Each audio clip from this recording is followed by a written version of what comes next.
के रे गरीबा समझ के हमारा छोड़ देला हो शिवा गुरु। ताली बजा के मीठे मीठे भाव में भगवान के कहना है का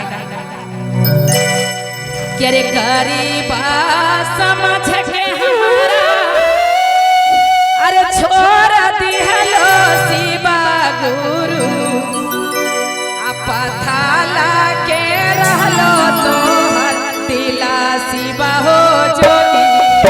अरे पथाला के दिला तोहर हुए शिवा हो जोगी।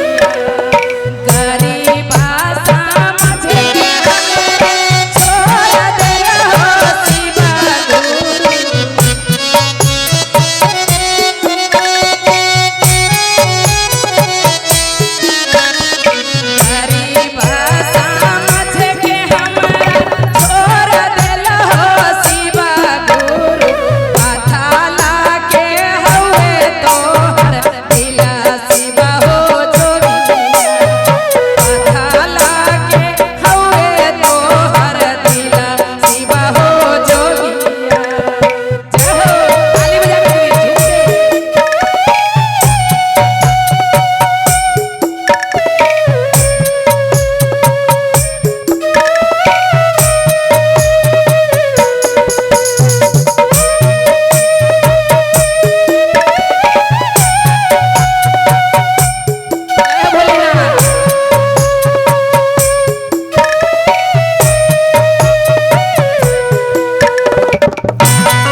लेकिन जाहि बागी बगीचा में त फिर ले फूल तोड़ के जरूर लावे कि हम भोलेनाथ के मनाम।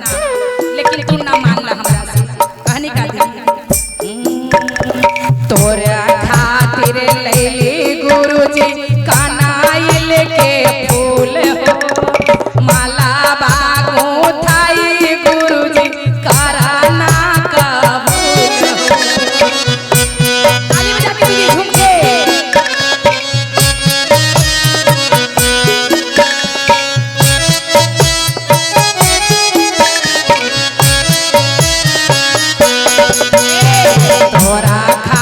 लैली गुरुजी कनाइल के फूल हो माला पहनी गुरुजी कराना कबूल हो।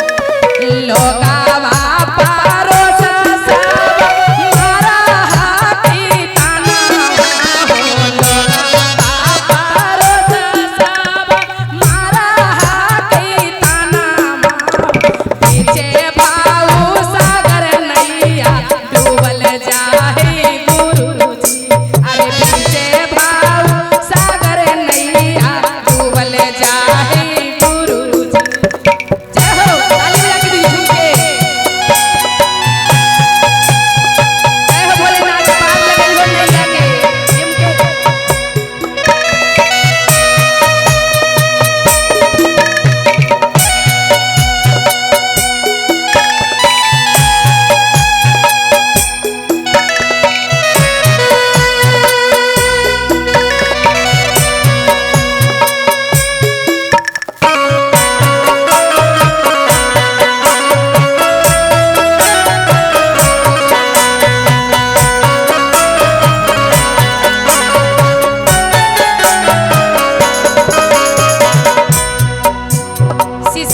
भगवान हो सके कि मनुष्य में जन्म देला है तो हमरा से गलती कुछ जरूर हो गई हो। लेकिन हे महादेव गलती के क्षमा कर क्योंकि आपसे बड़ा संसार में है को हम लोग तो अंधा है ना। बोलिए शंकर भगवान की ताली बजाइए मीठा मीठा। गलती हमारा गुरुजी कराना कबूल हो। कालम से गुरु लिखाला नसीब हो। ताली बजा के दीदी झूम के गलती हम गुरुजी कराना काबूल हो कवाने कालम से गुरुजी लिखाला नसीब पीपातल के नैया पारा तारा शिव गुरु मुखिया के नैया पारा तारा शिव गुरु गरीबा समझ के हमारा भूल गईला गुरु गरीबा समझ के हमारा भूल गईला गुरु अरे पीछे भाव सागर नैया डूबल चाहे गुरुजी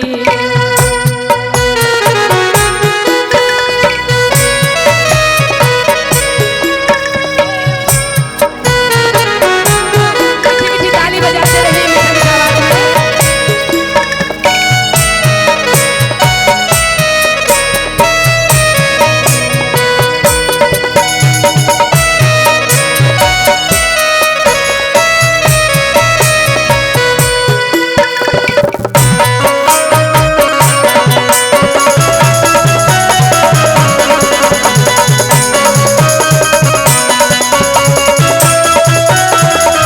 और दीदी सभी मिलके अपना अपना हाजिरी बनाइए भगवान सबको तो दुख देवे करते हैं दीदी आज देखिए हमारे बेचन भैया की कितना दुख है 7 भाई में 7 बहन में एक ही दूगो बचते हैं बाकी भगवान सबको लेके चल बसे लेकिन सबके पास तकलीफ है दीदी तनी हाथ उठा के ताली बजा के गाना है का अरे ऋतु रानी गावहियो शिवा के भजनवा हो